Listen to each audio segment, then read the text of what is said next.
1942లో British వాళ్ళతో freedom fight చేస్తున్న టైంలో నేతాజీ సుభాష్ చంద్రబోస్ చిలియన్లు కలిసి సాయం కోసం జర్మనీలో హిట్లర్ దగ్గరికి వెళ్తారు.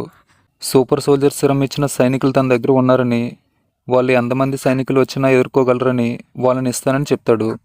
అయితే దానివల్ల భవిష్యత్తులో ప్రాబ్లమ్స్ వస్తాయని నేతాజీ దాన్ని వద్దని వచ్చేస్తారు. కానీ చిలియన్ మాత్రం హిట్లర్ ప్రయోగశాలను కనుక్కొని అక్కడ సూపర్ సోల్జర్స్ సిరం ఫార్ములను దొంగిలించి ఇండియాకి తెస్తాడు.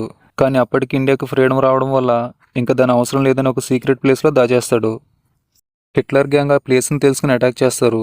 ఆ దాడిలో చిలియన్ కొడుక్కి గాయాలవుతాయి. కొడుకుని రక్షించుకోవడానికి ఆ సిరంని ఇంజెక్ట్ చేస్తాడు. కట్ చేస్తే అగ్ని ఒక యూట్యూబర్. ప్రకృతి వనరుల పరిరక్షణ కోసం పాటుపడుతుంటాడు.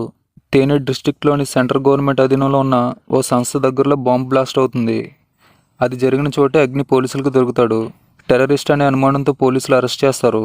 సూపర్ హీరో మిత్రుని కోసం వెతుకుతున్నానని, ఈ బ్లాస్ట్కి తనకి ఏ సంబంధం లేదని పోలీసులకు చెప్తాడు అగ్ని.